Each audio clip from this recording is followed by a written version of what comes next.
Alors, je vais vous faire devenir expert en concurrence. Donc, il y a un quiz à la fin, parce que je veux savoir si j'ai bien fait mon boulot. Donc, il a gagné un magnifique livre dédicacé par l'auteur à faire dédicacer en haut. Donc, j'en ai pris un, mais il a le choix, il est échangeable.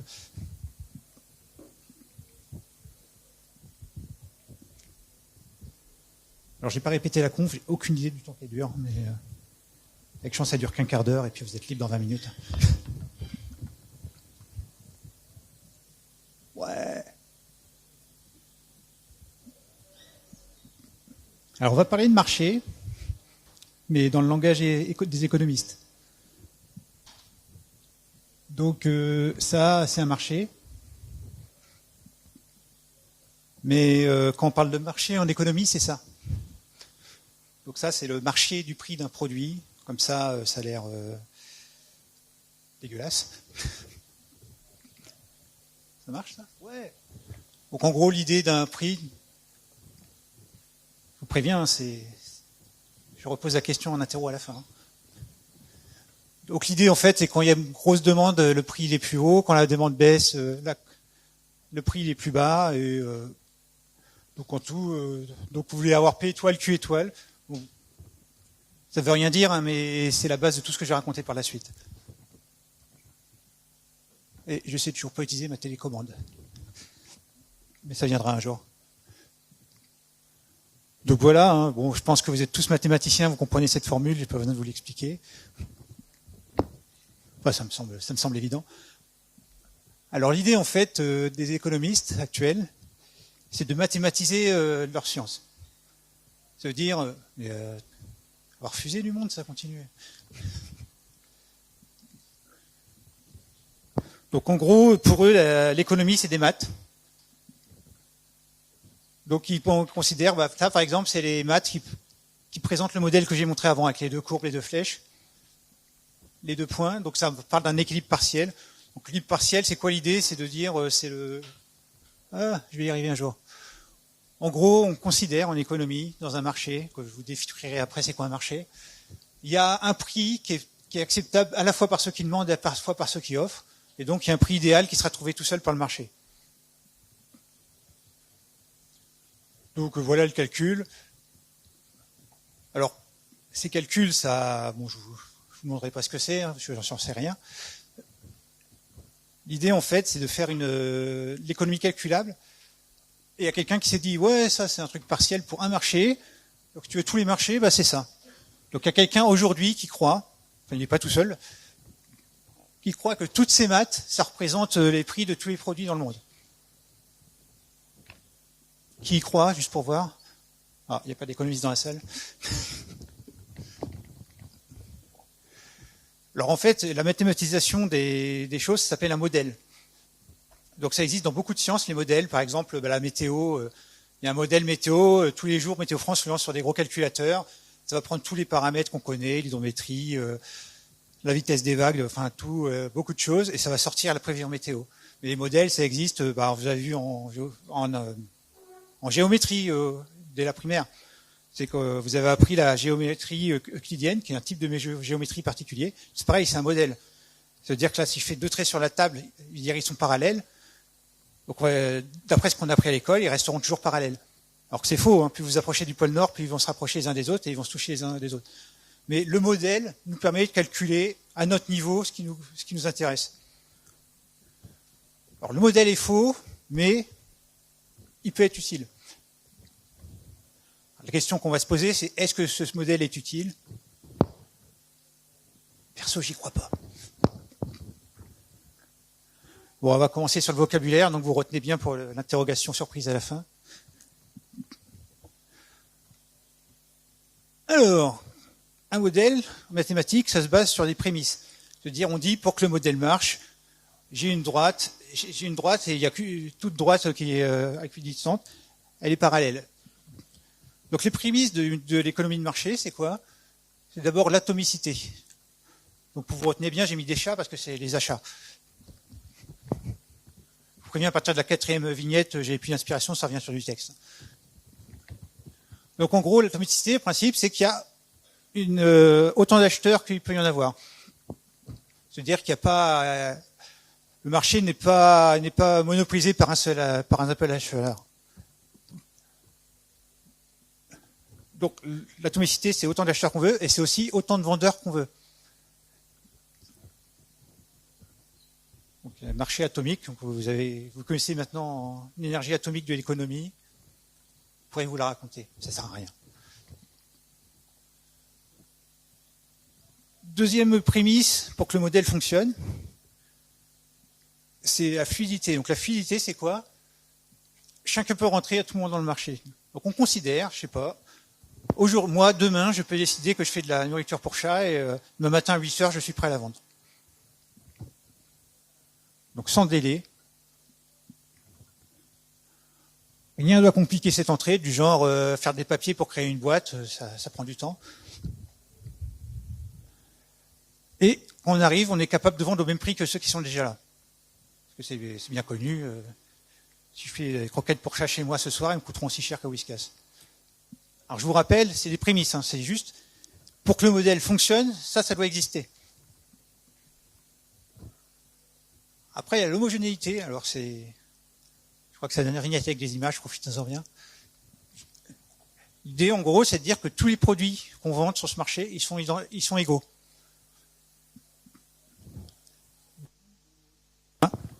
Non, c'est moi qui ne sais pas viser ma bouche.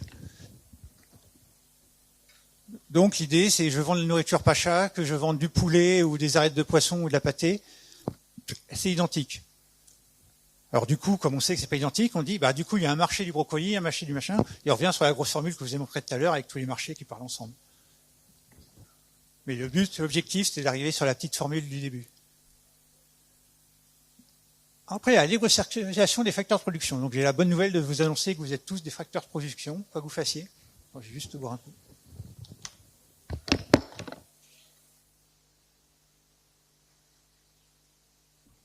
Donc félicitations. Je sais où elle est. Félicitations, vous êtes tous des facteurs de production. Les facteurs de production, c'est des gens. Donc le travail que vous fournissez de la production, que ce soit un service, un bien, je sais pas, nettoyer les enfants, enfin c'est pas tout et n'importe quoi. Donc c'est les gens et les capitaux. Donc l'idée de la libre circulation, c'est qu'aujourd'hui je fabrique des camemberts dans un village en Normandie, et comme les marchés sont fluides, je peux très bien dès demain changer de métier. Donc je fabriquais des camemberts et demain je suis ingénieur nucléaire dans une centrale. Après, les ingénieurs nucléaires qui se mettent à faire du camembert, mais bon, c'est particulier. Et l'idée, c'est que je peux aller faire ça n'importe où. Donc le marché idéal, tel que le pensent les économistes, c'est comme ça.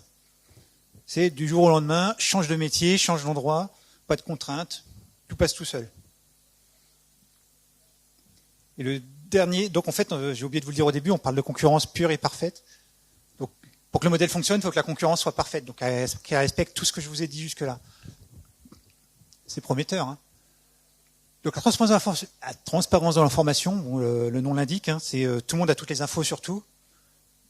Donc ça veut dire que demain, normalement, Whiskas, je peux aller les voir en leur disant tout de suite quelle est la formulation exacte de vos croquettes, qu'est-ce qu'il y a dedans, avec quoi vous les cuisez, s'ils ont fait de la recherche, les résultats des recherches, etc. C'est bien connu, tous les marchés fonctionnent comme ça. Donc il faut la transparence totale des autres acteurs.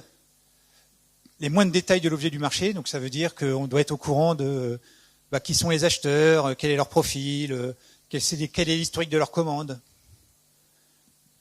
Il faut la connaissance complète de tous les facteurs significatifs du marché. Je n'ai aucune idée de ce que je voulais dire quand j'ai écrit ça. Et le dernier truc, c'est que tous les achats et les ventes doivent être publics. Parce que si on achète, on fait un truc dans son coin, on a une information supérieure aux autres, c'est qu'on sait quel est l'acheteur, combien il est prêt à prendre, et le vendeur à quel prix il est prêt à acheter. Un vendeur, il vend. Ouais.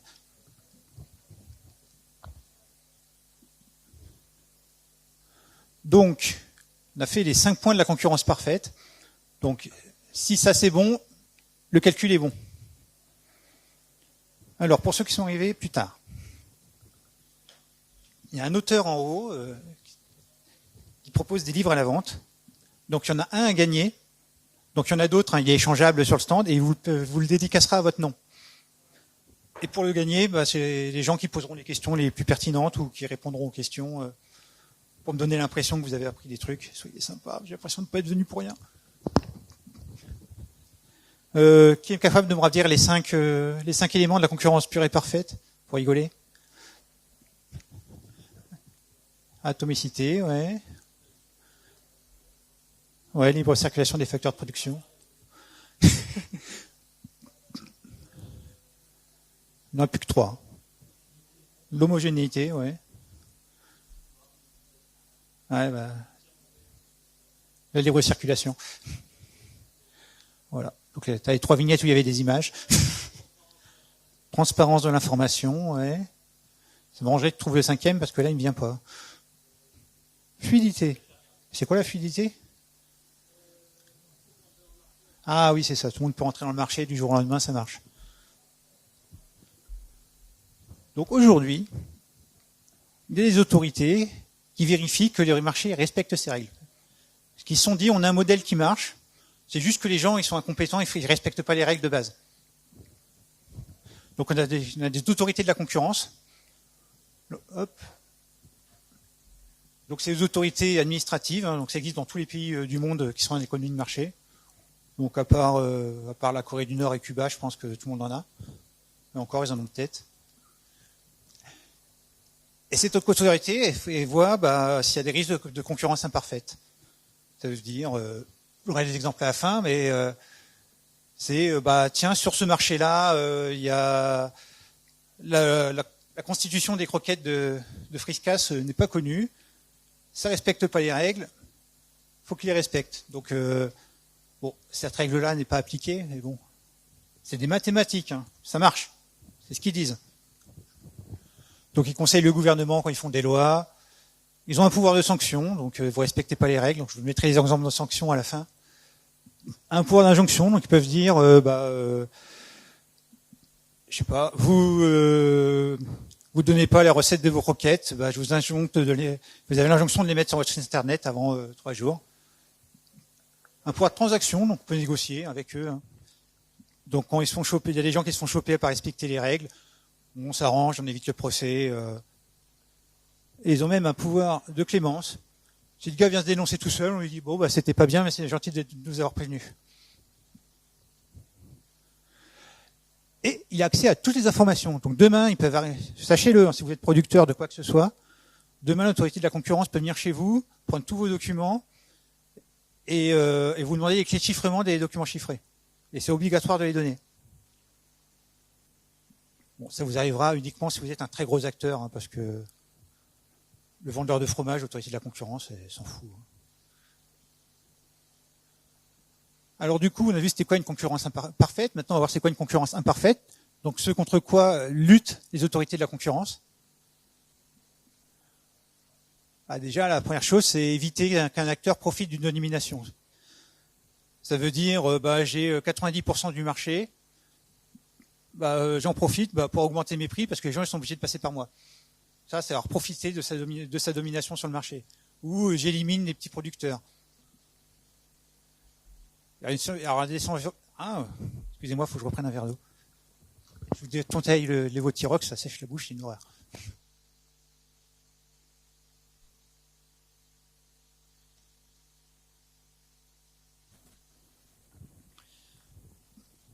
Donc, ils disaient quoi comme connerie? Ah oui. Donc en gros, les autorités de la concurrence surveillent particulièrement est-ce qu'il y a des monopoles. Donc ça veut dire une entreprise qui a fait ce qu'elle veut parce que de toute manière, on est obligé de passer par elle. Donc un service public, ça n'existe pas, c'est un monopole public. C'est-à-dire que il y a une grosse structure qui fait toute l'offre d'un marché. C'est pas bien en théorie, parce que sinon le graphe il marche pas et on peut pas faire des maths. Les mathématiques, c'est sûr. Donc des oligopoles, donc ça c'est un marché où il y a très peu d'acteurs, par exemple pour fournir des téléphones, il y a Google, il y a Apple et il n'y a plus grand chose derrière. Des monospawns. Donc monospawn, c'est l'équivalent d'un monopole, mais c'est pas du côté des vendeurs, c'est du côté des acheteurs.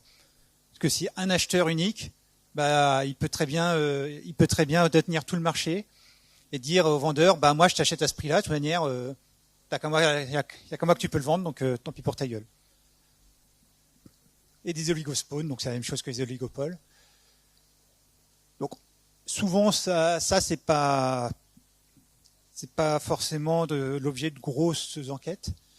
Par contre, les choses dont on entend souvent parler, c'est les cartels. Donc les cartels, c'est quoi? C'est des entreprises qui se mettent d'accord entre elles. Par exemple, il y a eu le cartel de l'électroménager il y a 3 ans qui a été suspendu. Ils ont découvert en faisant une enquête que tous les gros acteurs d'électroménager avaient décidé ensemble d'augmenter leur prix de 50 €. Ils ont profité que c'était caché, tout ça, et l'information doit être transparente, hein, sinon c'est pas bien, on peut pas faire des maths. Et il y a une infraction qui s'appelle abus de position dominante. Donc c'est quand vous entendez qu'il y a une condamnation pour abus de position dominante, c'est qu'on est arrivé dans un cas comme ça. Il y a quelqu'un qui avait du pouvoir, ou plusieurs, et ils en ont profité pour imposer leurs conditions à leurs acheteurs ou à leurs vendeurs. Alors il y a une autre. Prenez un mot au hasard dans le dictionnaire, c'est celui que je voulais dire. Il peut y avoir aussi une absence de solution de rechange. Ça veut dire qu'on a acheté un produit et on n'a aucun moyen de le remplacer par un autre. C'est pas possible, parce qu'on a dit que tous les produits étaient égaux. Sinon, on ne peut pas faire des maths, et les maths, ça marche. Donc, il faut que ce soit techniquement compatible, il faut que ce soit économiquement équivalent, donc ça veut dire que il ne faut pas que ça coûte 50 fois plus cher de passer à une autre solution. Il ne faut pas que ça crée de dépendance. Donc, si on crée une dépendance, on peut en profiter derrière pour augmenter nos prix, parce que la personne ne peut pas changer. Et du coup, ça fait une infraction d'abus de dépendance économique. Alors pourquoi vous n'entendez jamais parler? Tout simplement parce que les autorités de concurrence, elles s'en foutent. Enfin, elles lancent les enquêtes, hein, parce que c'est leur boulot, puis ils disent on n'a pas assez de preuves. Donc effectivement, ton fournisseur, il t'a multiplié les prix par 10, t'as nulle part où aller, mais voilà, hein, c'est un vendeur, ça arrive, hein, débrouille-toi un peu. Donc j'ai cherché hier la jurisprudence des cas de plainte là-dessus, quasiment toutes sont refusées, les autres c'est de la clémence. Donc bon, ça va. Hein. Mais c'est dommage, hein, parce que les maths ça marche pas si ça respecte pas ça. On a dit les maths ça marche. Alors la concurrence imparfaite, en fait, ça dépend d'une décision politique. Ça veut dire que ce qu'on cherche à faire, en gros, c'est faire correspondre l'état des choses au modèle. Donc c'est un peu les choses à l'envers, mais bon. Mais du coup, dans le modèle, il y a des trucs qui sont pas prévus. Typiquement les communs. Donc les communs, c'est quoi? C'est l'eau potable que je vais puiser, c'est les routes que je vais utiliser. Donc il y a un problème qu'on appelle celui du passager clandestin. C'est quelqu'un qui profite de ressources disponibles et qui contribue pas. Donc la solution, c'est de privatiser la rivière pour qu'il y ait un marché dessus. Enfin, si vous faites des maths, et des maths, ça marche. Après, une autre position politique, c'est faut-il réglementer les traders? Parce que là, j'ai dit des acheteurs et des vendeurs qui sont en direct. Et en gros, il y a des gens, typiquement l'activité de service monopole public d'électricité qui a été démantelée. Ils pensaient que il y a plein de boîtes qui allaient fabriquer des centrales électriques, plein de boîtes qui allaient vendre, et en fait, il se passe quoi? La plupart des entreprises, elles achètent de l'électricité au prix de gros et elles revendent plus cher leurs clients. Du coup, normalement, le prix d'équilibre qu'on a dans le super modèle qui marche parce que c'est des maths, en fait, on va payer plus cher que ce que ça vaut parce que les traders vont rajouter leur part dessus. Ils peuvent créer un manque. Ils peuvent très bien dire demain, je garde mes entrepôts de blé, j'attends que les gens soient dans la merde, et là, je leur dirai, mais j'ai du blé, c'est juste que ça vous coûte 3 fois plus cher. Et ça arrive. Hein. Il y a un autre souci, c'est qu'on dit que l'information doit être transparente et que n'importe qui peut rentrer sur le marché. Mais si j'ai un brevet, c'est-à-dire que demain, quelqu'un peut arriver sur le marché et utiliser mon brevet, non. Du coup, on ne peut pas faire de maths. Hein. Donc c'est pareil, c'est une décision politique. Est-ce qu'on accepte les brevets? Comment on finance la recherche? À quel point, comment on peut garantir la libre circulation des facteurs de production? Donc typiquement, donc on constate, alors il y a des économistes aujourd'hui qui pensent, sûrement raison, hein, puisqu'ils ont fait des maths, que pourquoi il y a du chômage? Parce que les gens ils bougent pas assez. Si les gens étaient prêts à partir de Lille pour aller bosser à Marseille, il n'y aurait pas de chômage. Ou pour info, il y a 1 200 000 postes qui sont ouverts et 4 millions de chômeurs. Mais bon. Mais s'ils bougeaient, ils rentreraient dans les 1 200 000. Donc c'est pareil, hein, c'est une décision politique. Le modèle, il ne le dit pas. Hein. Il dit juste, faut qu'il y ait une mobilité, sinon ça ne peut pas faire de maths. Politiciens, démerdez-vous.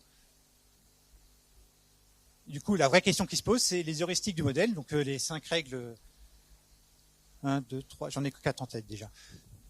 Les 5 règles, est-ce que c'est ce qu'on doit chercher à obtenir? Donc on considère que la règle est bonne et c'est à nous de se débrouiller pour que les critères soient remplis. Ou est-ce que finalement le modèle est pas bon? Donc le modèle est bon, c'est des maths. Donc aujourd'hui, il y a des économistes qui disent moi je suis un économiste scientifique parce que je fais des maths. Et comment on vérifie que que les indicateurs sont comment on décide, comment on mesure que les choses sont bien? Typiquement, on dit notre indicateur pour savoir si la circulation des facteurs de production est bonne, c'est le taux de chômage. Donc on dit, du coup, on se met l'objectif, faire baisser le taux de chômage au minimum. Ça permettra d'avoir une meilleure circulation. Et le problème, c'est qu'à partir du moment où un indicateur devient un objectif, donc ça s'appelle la loi de Goodhart, je vais la citer directement, lorsqu'une mesure devient un objectif, elle cesse d'être une bonne mesure, car elle devient sujet à des manipulations directes, trucage des chiffres, ou indirectes, travailler uniquement à améliorer cette mesure. Donc qu'est-ce que ça veut dire? Ça veut dire, mon objectif, c'est de faire baisser le chômage. Très bien, on désinscrit les chômeurs,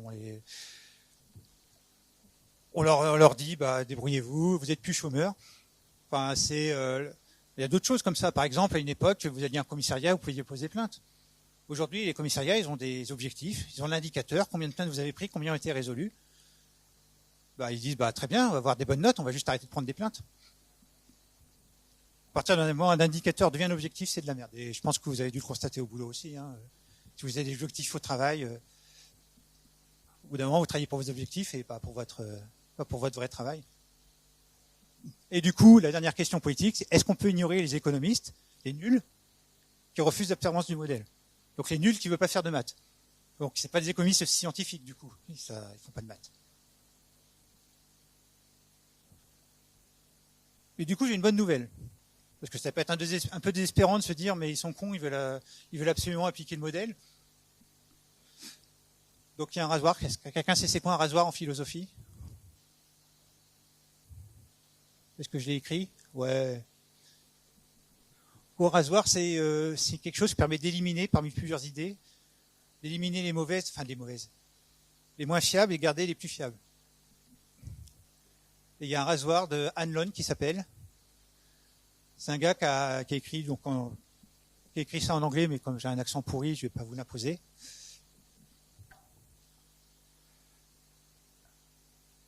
Alors, ce que j'écris est faux. Enfin, c'est vrai, il y a Jane West, un siècle avant, qui avait écrit à peu près la même chose. Alors pourquoi je parle d'elle? Sachant qu'Hanson ne l'ai jamais lu, parce que c'est une romancière, c'est pas une scientifique. C'est juste parce que depuis le début, je vous parle qu'au masculin, parce que l'approximation du modèle, c'est que tout le monde est des hommes, normal. C'est juste parce que je voulais un nom féminin dans toute la conf, c'est tout. Voilà, j'ai fait mon boulot. Elle sert à rien, mais bon, je veux dire, vous êtes des facteurs de production, même si vous êtes une femme. Et bravo de participer à l'économie, merci. Alors, en français, il y a plusieurs traductions qui existent. Parce que c'est un peu difficile, par exemple, de traduire malice. Donc il y a la traduction littérale, ne jamais attribuer à la malveillance qui peut être expliquée par la stupidité. Donc typiquement, beaucoup de théories du complot sont basées là-dessus. On pense que les gens sont malveillants, non, ils sont juste cons. On l'est tous un peu. Donc en épistémologie, donc en philosophie des sciences, ne jamais attribuer à la malveillance ce que l'incompétence peut expliquer. Donc si votre chef fait de la merde, c'est peut-être pas parce qu'il faut du harcèlement moral, c'est peut-être pas parce qu'il veut vous harceler, c'est juste qu'il est nul.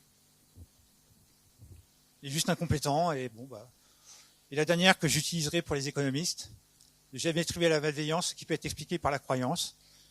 Ça veut dire aujourd'hui, quand les hommes politiques ils prennent des décisions pour arriver à s'approcher du modèle, c'est juste qu'ils croient au modèle et donc on a des hommes politiques, je vous rassure, qui pensent vraiment agir dans l'intérêt général.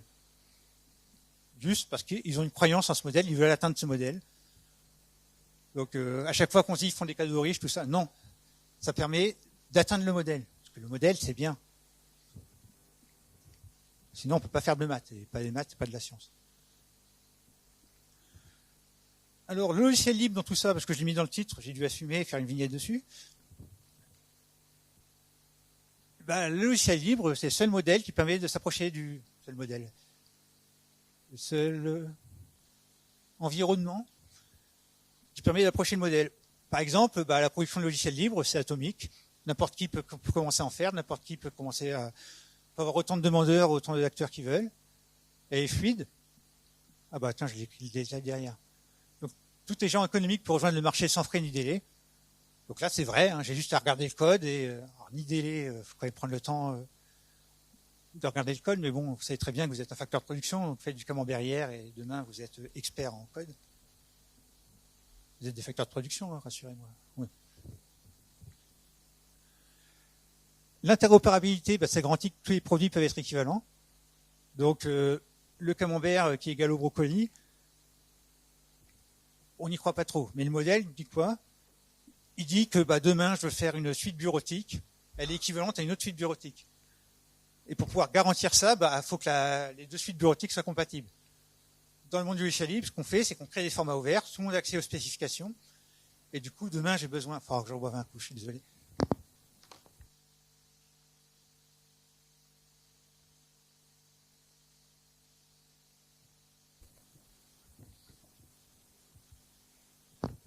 Je disais quoi? Ouais. Donc avoir un format ouvert, ça veut dire un document texte, c'est ce format-là, et tous les logiciels qui vont être sur le marché, ils seront obligés de respecter ce format-là. Donc les logiciels libres, ils cherchent d'abord à définir le format, le dire ouvert, donc il y aura tout le monde les spécifications. Et derrière, du coup, n'importe quel traitement de texte, il est équivalent à un autre. Donc on peut vraiment changer du jour au lendemain. Alors que, je ne sais pas, par exemple, on aurait un traitement de texte qui existe, qui serait dans un format fermé que personne ne sait comment il marche. Bon, ça existe, mais mathématiquement, on n'y croit pas trop. Alors, le modèle coopératif, souvent utilisé, c'est là qu'on a de la mobilité des facteurs de production, parce qu'effectivement, je peux passer d'un outil à un autre. Je peux me mettre à financer un outil ou l'autre du jour au lendemain, parce que il n'y a pas de localisation. L'argent, les coopératifs aussi. L'information ne peut pas être dissimulée, parce que du coup, tout est public. Donc, c'était quoi le truc libre? Non. C'était quoi le truc de transparence d'information? J'ai oublié un truc. J'ai oublié un mot, non? La transparence d'information. Donc la transparence de l'information est garantie. Et du coup, aujourd'hui, quand il y a des marchés publics, il y a des appels d'offres, que les gens ils nous disent des trucs, ils ne parlent pas des formats ouverts, ils ne parlent pas des trucs, mais tu ne respectes pas le marché. Donc il y a l'April qui est un stand là-haut, on travaille là-dessus quand il y a des marchés publics, à leur dire mais vous n'avez pas le droit de demander un truc qui n'est pas un format ouvert parce que vous êtes bloqué l'année prochaine. Vous allez vous bloquer quand quelque chose qui ne sera pas fluide, qui ne sera pas égal. Et du coup, je compte sur vous pour diffuser la bonne parole. Donc surtout quand on vous dit que le logiciel c'est un truc du communisme, non, c'est le seul outil qui fonctionne dans un monde libéral, économique, avec des mathématiques, parce que les mathématiques c'est sûr. Sinon vous êtes des incompétents. Bon, je vais vous mettre des exemples. Donc c'est là que vous allez commencer à répondre aux questions, parce que pour l'instant, c'est toi qui as gagné le livre. On n'a qu'un micro, en fait Non, c'est pas grave, je répéterai ce que vous dites. Alors, il y a eu un procès très connu entre le département de la justice américain et Microsoft dans les années 2000. En gros, ils se sont rendus compte que Microsoft détenait 90% du marché des systèmes d'exploitation. Je vous apprends rien. Et Microsoft, ils installaient avec l'ordinateur, avec leur Windows, un navigateur Internet. Ils créaient aussi d'autres logiciels. Donc, ils créaient par exemple une suite bureautique, Microsoft Office, qui bénéficiait de toute l'information disponible parce qu'ils ont accès au code de Windows. Et en plus, comme ils sont dominants, tout le monde connaît leur marque. Donc, on se dit Microsoft du système, Microsoft du logiciel, ça va bien ensemble. Ah, déjà ? Alors, d'après vous, c'est quoi les règles qui ne sont pas respectées? Attention. Donc, pour ceux qui sont arrivés après, vous avez un livre à gagner, dédicacé. Donc, j'ai celui-là, mais il y en a 5 autres. C'est échangeable à l'auteur. Il viendra vous le dédicacer. Je vous dirai comment. C'est des très très bons livres, sous licence libre. Alors, est-ce que ça a marché, Atomic? Oui, ok. Donc, rappel atomique, c'est qu'il y a autant de vendeurs que nécessaire, autant d'acheteurs nécessaires pour que personne n'ait du pouvoir sur les autres. C'est ça. Ensuite, c'est quoi les 4 autres? Fluidité. C'est, voilà, j'ai Microsoft avec Microsoft, quoi. Alors, libre circulation de l'information, il y a que Windows qui connaît le code, il y a que Microsoft qui connaît le code de Windows, donc ils sont avantagés pour créer des logiciels.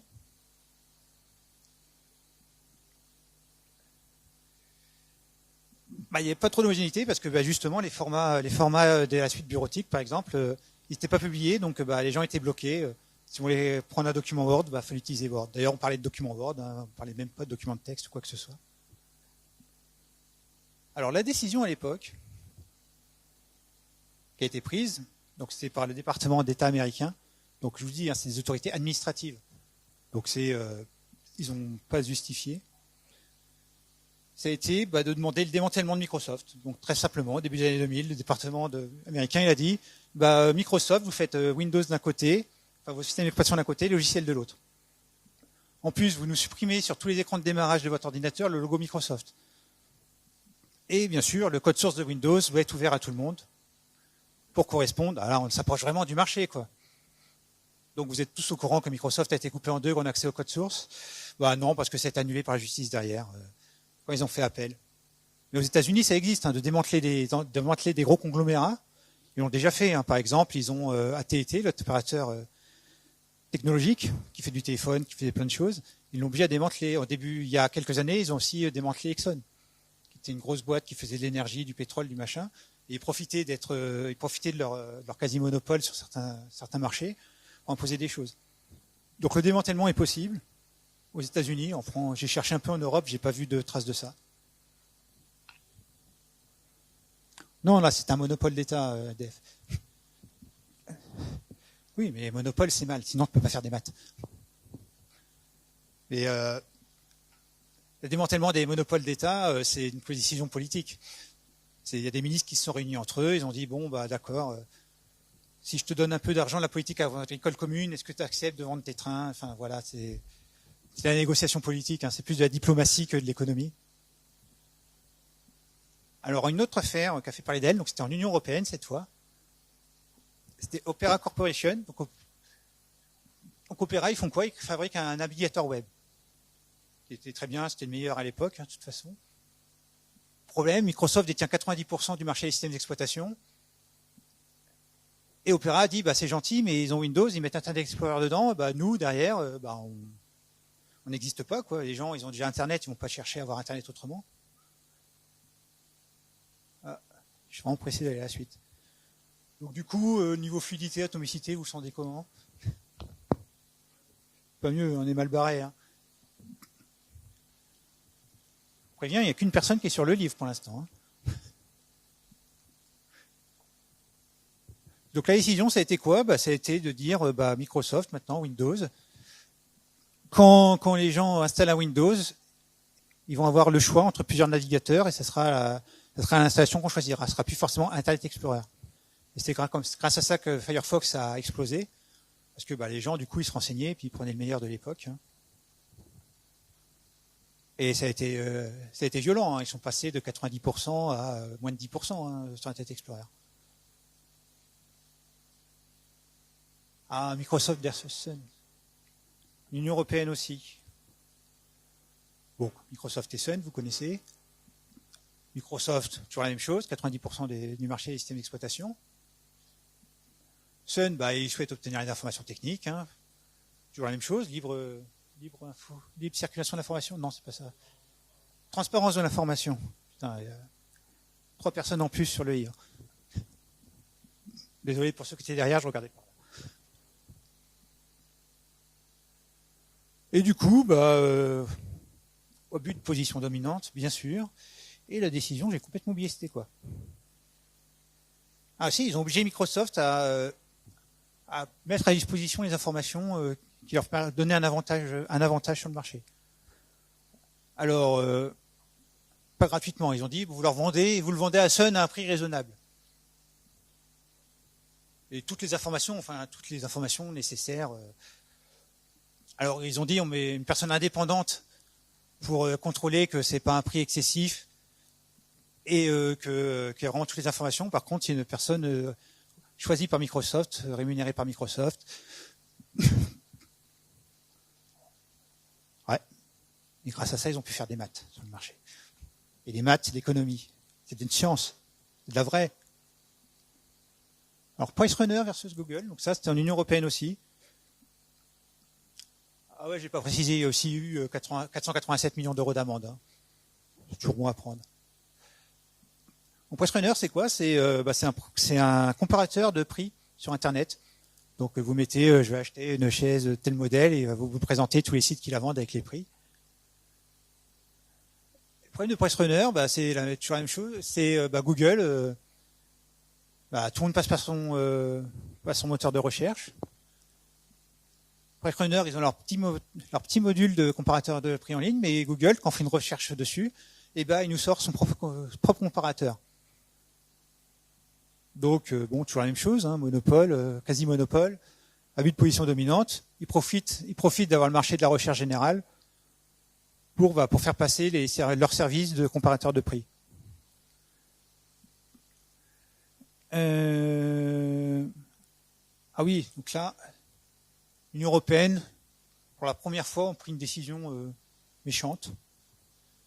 Ils ont dit 2,4 milliards d'euros d'amende. Pas mal. Pour Google, c'est pas grand-chose.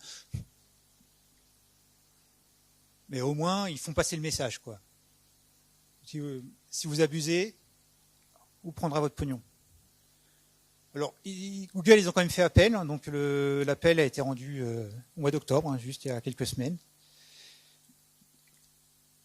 Et ce que la Cour d'appel, la Cour de justice a précisé, c'est que le comportement de Google était discriminatoire, mais bon, ça touchait pas forcément beaucoup à la concurrence. En gros, ce que commence à dire la justice, et c'est inquiétant, c'est que ça suffit pas qu'on constate qu'ils sont en position dominante, il faut qu'on puisse prouver que les gens ont perdu de l'argent directement à cause de leur position dominante. Et autant vous dire que c'est très très compliqué à expliquer. Donc, alors j'ai cru comprendre que la amende de 2,4 milliards d'euros allait être baissée, mais j'ai pas trouvé l'information. La publication de justice n'a pas encore été faite, donc juste vu des communiqués de presse et ils sont pas très clairs sur le sujet. Allez, une petite dernière, Google et non, la note derrière, je crois. Google contre la Commission européenne. Donc Google, toujours la même chose. Il propose un système d'exploitation pour téléphone. Alors je dis contre la Commission européenne. Donc une enquête de concurrence, ça peut être suite à une plainte d'un concurrent, ou ça peut être aussi l'autorité de la concurrence qui saisit elle-même, qui détecte un problème et qui saisit elle-même du problème. Donc Google, téléphone Android, plein de ventes, etc. Et qu'est-ce que Google fait? Ils exigent des gens qui prennent une licence pour installer Android, qui mettent Google Search, qui mettent Google Chrome. Et du coup, un peu comme Microsoft avec son navigateur Internet préinstallé, ils profitent de leur position. Android, on a un quasi-monopole pour dire on va faire marcher Search et Chrome avec. Et Google, c'est même pire que ça, ils paient des fabricants pour qu'ils installent en exclusivité Google Search. Et en plus, ils restreignent le développement de nouvelles versions open source d'Android en limitant la libre circulation de l'information. Non. La transparence de l'information. Bon, c'est pas moi qui vais gagner le livre, je vous le dis tout de suite.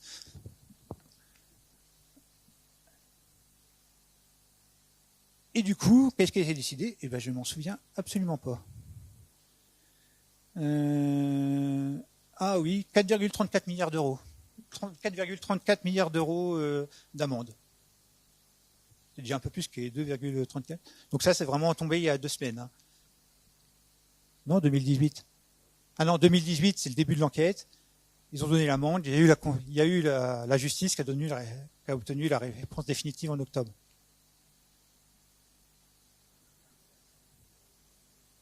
Non, c'est la décision a été prise donc ils ont fait en 2018. Je crois que la décision a été prise en 2019. Et après, le temps qu'ils fassent des plaintes, qu'ils fassent retarder les trucs, que Google avait obtenu qu'il n'y aurait pas d'application de la peine tant qu'ils n'auraient pas exposé tous les recours.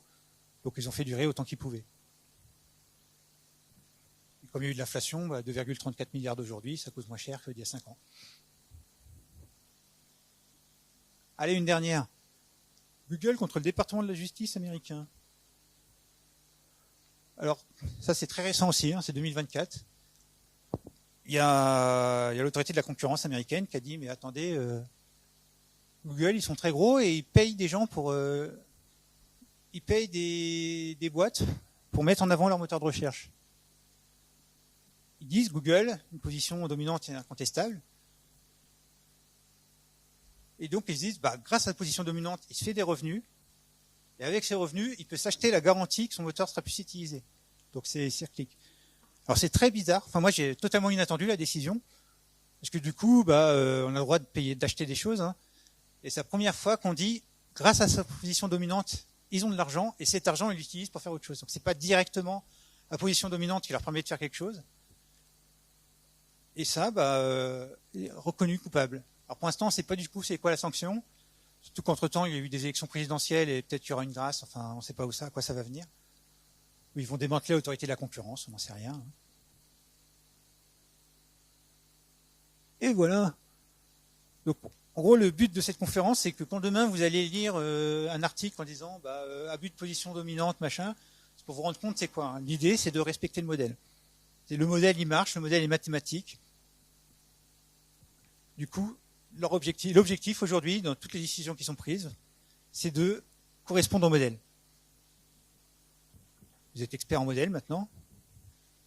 Et il nous reste un petit quart d'heure pour les questions pertinentes qui rapportent un livre.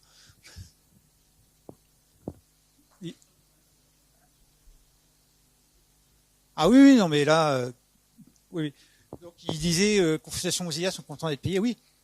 Grâce aux autorités de la concurrence, il y a quelques années, ils ont obtenu qu'il y ait le choix des navigateurs. Donc, grâce aux règles concurrentielles, ils ont pu monter.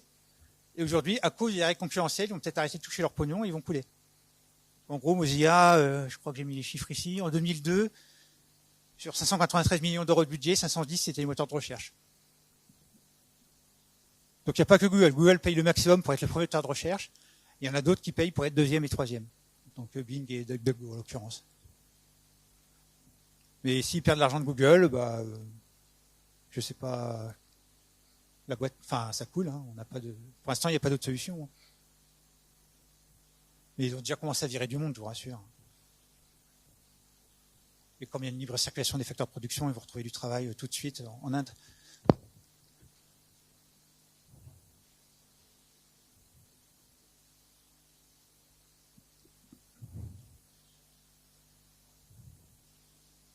J'ai pas compris la question. J'ai le micro. Comme ça m'évitera de devoir la répéter.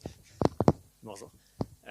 Avec ces lois de non-concurrence, est-ce que Mozilla ne devient pas dépendant de Google et, financièrement et ne va pas être obligé aussi d'aller un minimum dans son sens, sinon il risque de couper les fondements? Il n'y a pas des questions de domination quand même derrière ça? Ouais, c'est exactement ce que je disais tout à l'heure. Ça crée une dépendance, mais la dépendance n'est jamais sanctionnée. Mais là, chez Mozilla, ils sont très inquiets, ils ont raison.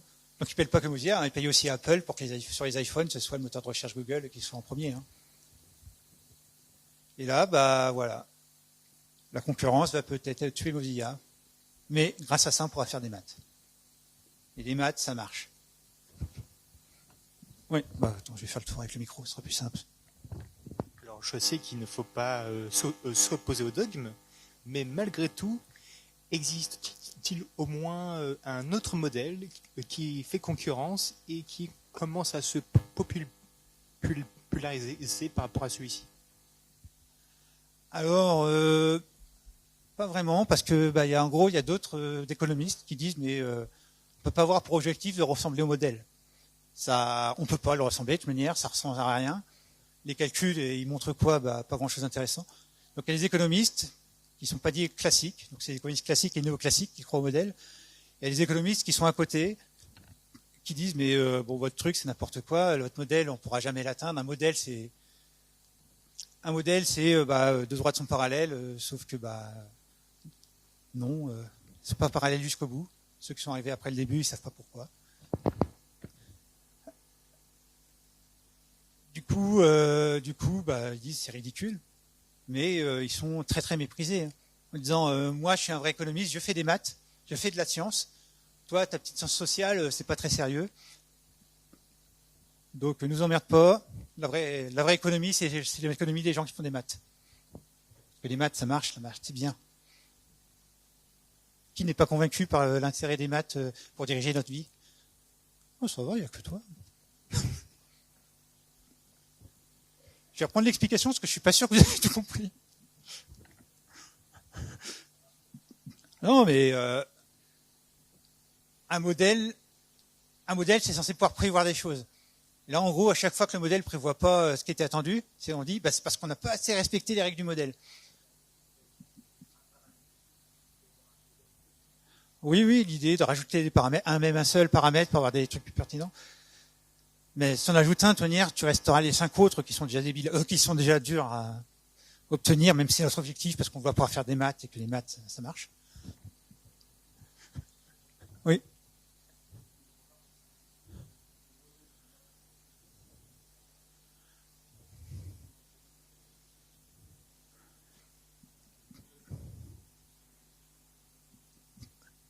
Oui.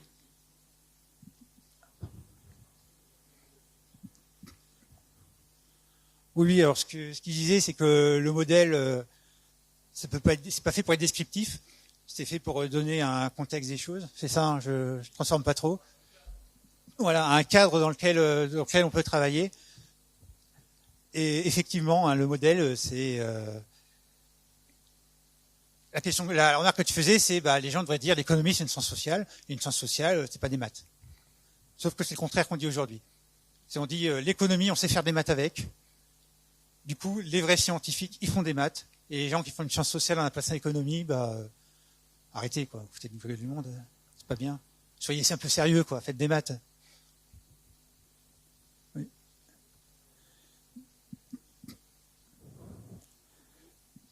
Alors le modèle du marché qui fixe les prix, qu'après est devenu tous les marchés, il date.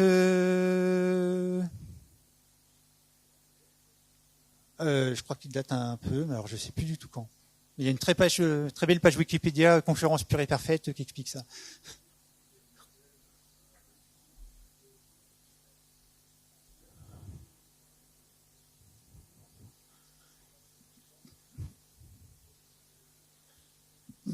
Oui, alors la question, hein, je répète pour l'enregistrement, c'est que le modèle a été créé dans un certain contexte, et que comme le contexte change, il faudrait peut-être changer le modèle. Mais l'histoire, c'est que le modèle, il a jamais marché, qu'on soit clair. Jamais on a eu les 5 conditions. Donc ça bouge pas les choses. Il n'y a jamais eu les 5 conditions, il n'y a toujours pas les 5 conditions, pas de raison de changer le modèle. Parce que en fait, on se dit, le modèle, s'il marche pas, c'est parce qu'on respecte pas les conditions. Le modèle, c'est devenu l'objectif, en fait.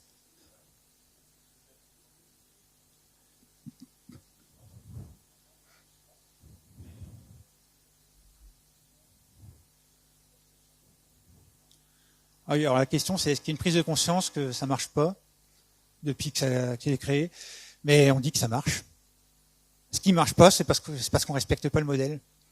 À chaque fois que quelque chose marche pas, s'il y a du chômage, c'est parce que la pas libre circulation des facteurs de production. C'est ça. Ce que je disais, hein, ne pas attribuer à la malveillance qui peut être expliquée par de la croyance. Et les gens pour qui vous votez ou pas, ils prennent leurs décisions en pensant agir pour le bien général, en cherchant à obtenir le modèle.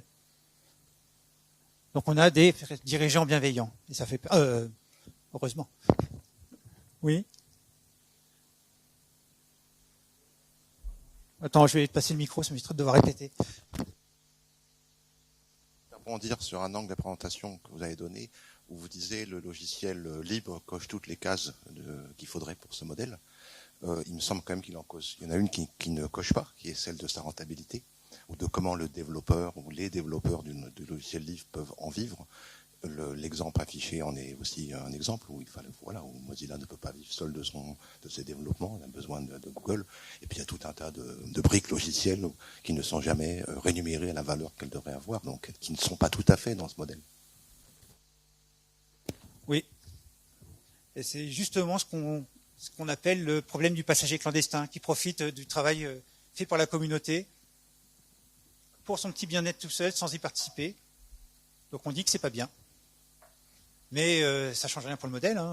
Il y a juste des gens qui font des choses pas bien. Non, la solution, c'est de privatiser tout le code, de faire rendre tout propriétaire, et du coup, qu'on soit obligé de payer pour utiliser un logiciel. C'est une façon de régler la chose. Ou de dire, le prix d'équilibre, c'est 0, et très bien, le modèle est respecté, c'est juste que les gens, ils sont prêts à payer 0. Ça remet pas en cause le modèle.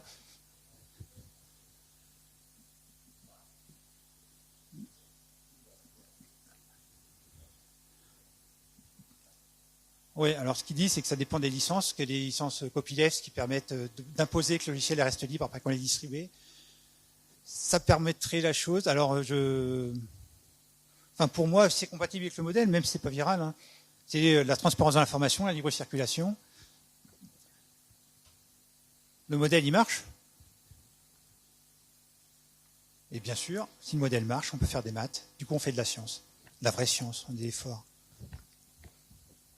Oui.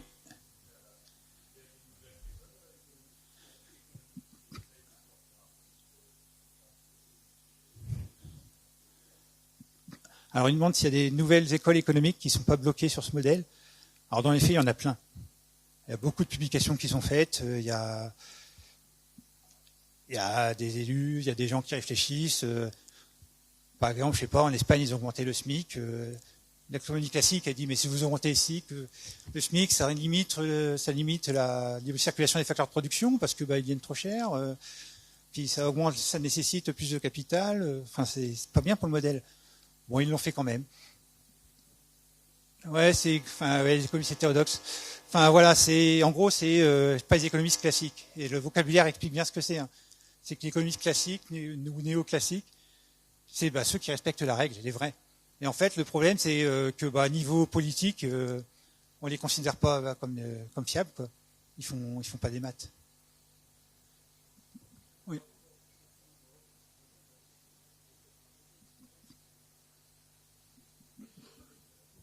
Oui. Oui. Alors la question, c'est est-ce que le modèle et une règle, c'est pas des choses différentes? Alors dans les faits, c'est des choses différentes, mais on croit au modèle. Le modèle, il marche. Non, mais par exemple, en astrophysique, il y a eu le modèle de Newton qui marchait. Tout le monde s'est dit, le modèle, il marche, il n'y a pas de raison de chercher d'autres modèles. Il y a Einstein qui avait avec la relativité générale qui expliquait un peu mieux les choses. On dit, le modèle, il marche, on n'a pas besoin de changer de modèle.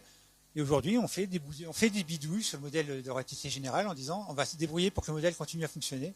Donc, on a inventé de l'énergie noire, la matière noire. Donc, on connaîtrait que 5% de ce qui compose l'univers et il manque 95% pour que le modèle Einstein fonctionne. Alors, est-ce que c'est la bonne idée de dire en continuant sur le modèle, on a des explications? Tous les modèles sont faux, mais certains sont utiles. C'est vraiment ce que dit Hanson est clair là-dessus. Tous les modèles sont faux, on le sait. Mais en gros, le modèle, il sert à pouvoir déclarer les choses, à pouvoir prendre des décisions. Et les décisions, c'est de pouvoir correspondre au modèle. Est-ce que c'est une bonne idée? Pour rappel, il y a qui pensait que ça marchait pas, l'économie mathématique? Deux personnes, putain. Alors, il n'y a plus que le droit qu'à une seule question. Après, on me coupe le micro. Donc, il faut que la question soit très pertinente pour pouvoir gagner un livre. Pour l'instant, c'est toi qui le gagne. Allez. Attends, je vais te passer le micro. Tu critiques beaucoup le modèle posé par les économistes, mais en même temps, les décisions du PSIS, moi, je les trouve pas si mauvaises que ça. Donc, il n'y a pas un truc un peu paradoxal entre les deux?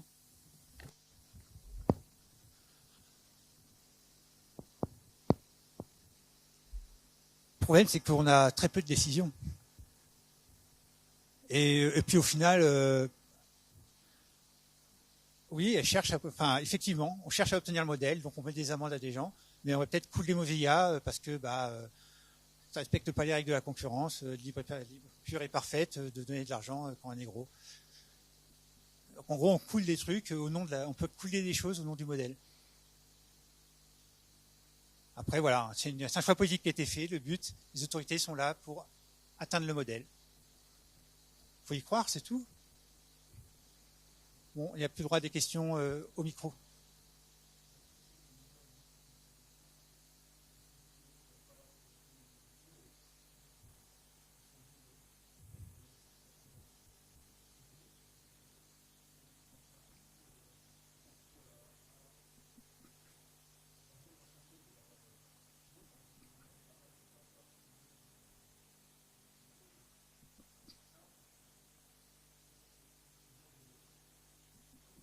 Bon, je vais juste clore la conférence. On aura encore 5 minutes pour discuter à derrière sans être filmé. Donc bah, voilà, donc, merci d'être venu. C'est toi qui gagne le livre. Félicitations.